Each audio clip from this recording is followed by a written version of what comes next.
नमस्कार, लोकसंदेश न्यूज मध्ये आपलं स्वागत। मी अश्विनी। चला तर पाहूया आजच्या विशेष बातम्या। ज्ञानेश्वर माऊलींची दिवेघाट चढाई, तुकाराम महाराजांची पालखी सोलापूर महामार्गावरून प्रस्थान।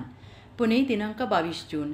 श्री संत ज्ञानेश्वर महाराज आणि श्री संत तुकाराम महाराज यांच्या पालख्या पुणे शहरात एक दिवस मुक्काम करून हडपसर येथे दाखल झाल्या।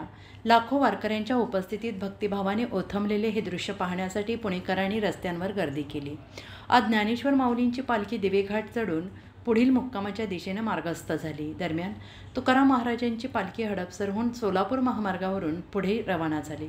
पालखी सोहळ्यात सहभागी झालेल्या लाखो वारकऱ्यांनी टाळ मृदुंगाच्या गजरात आणि हरिपाठाच्या जयघोषात माऊलींचे दर्शन घेतले। या पावन सोहळ्यामुळे पुणे सोलापूर महामार्ग तसेच दिवेघाट परिसर भक्तिमय वातावरणाने भरून गेला आहे। पोलीस प्रशासन, स्वयंसेवक आणि स्थानिक नागरिकांच्या सहकार्यामुळे व्यवस्थापन सुरळीत पार पडले।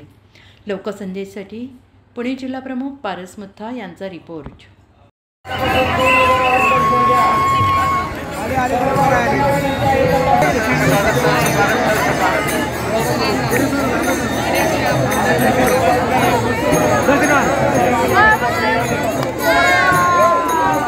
तुकाराम महाराज की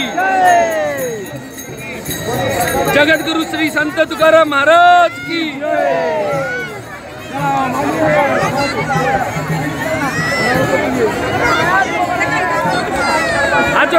हाथ ऊपर करो।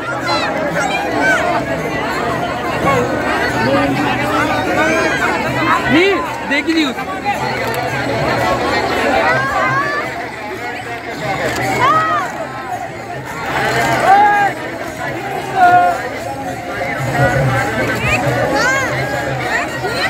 अशाच विशेष घडामोडींसाठी आमच्या YouTube चॅनलला सबस्क्राइब करा, फेसबुकला लाईक करा आणि इन्स्टाला फॉलो करा।